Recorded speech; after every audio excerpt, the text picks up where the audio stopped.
In this quick Photoshop tutorial, I'll show you how to remove acne and blemishes easily. Let's get started.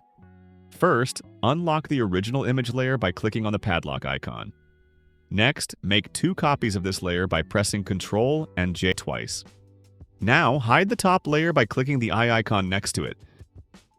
Then, right-click on the first copy layer and select Convert to Smart Object.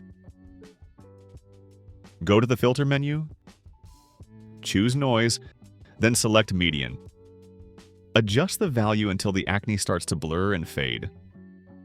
For this picture, that's about 70 pixels. Unhide the top layer by clicking the eye icon. Then, right-click it and choose Convert to Smart Object. Change the blending mode from Normal to Vivid Light. Go to the Filter menu. Choose Other, then select High Pass. Adjust the value until some natural skin texture starts to show. Around 4 pixels works well for this image. Select the top 2 layers and press Ctrl and G to group them. Double-click the group to open blending options. In the underlying layer section, hold Alt and drag the left slider to the right to blend the shadows.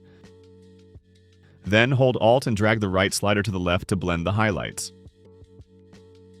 Likewise, do the same in the current layer section to blend shadows and highlights.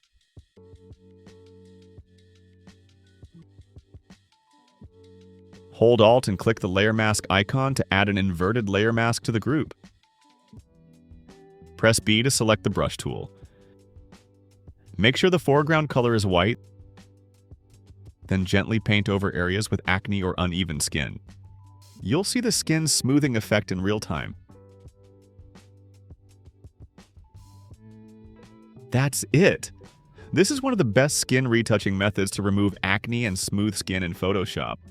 If you found this tutorial helpful, don't forget to like, subscribe, and share your thoughts in the comments. Thanks for watching, and I'll see you in the next video.